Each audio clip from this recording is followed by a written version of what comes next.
Tag-ulan na naman at kasabay ng pagbuhos ng ulan ay ang pagtaas ng panganib ng isang sakit na hindi natin dapat baliwalain, ang leptospirosis. Alam niyo ba na ang leptospirosis ay hindi lamang simpleng lagnat?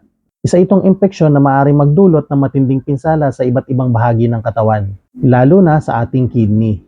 Ang leptospirosis ay dulot ng bakterya na karaniwang matatagpuan sa ihi ng mga daga at iba pang uri ng hayop. Kapag ang baha, putik o tubig ulan ay nahaluan ng ihi ng infected na hayop at nakapasok ito sa sugat, gasgas o kahit sa balat na matagal nang nababad sa tubig, maaaring mahawa ang isang tao. Sa umpisa, maaaring magmukha lamang itong karaniwang trangkaso.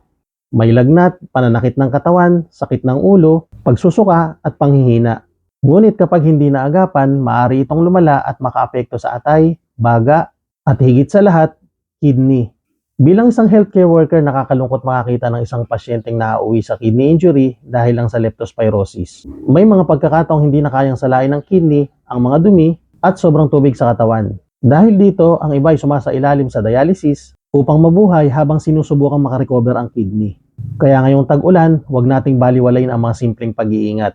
Kung maaari, iwasang lumusong sa baha. Kung kinakailangan, magsuot ng bota o anumang proteksyon sa paa. Takpan ng mga sugat o gasgas bago lumabas. Panatilihing malinis ang paligid upang hindi pamugara ng mga daga.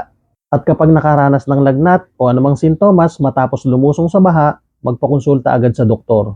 Tandaan, mas madaling umiwas kaysa magpagamot. Ang ilang minutong paglusong sa baha ay maaaring humantong sa mga linggo o buwan ng gamutan.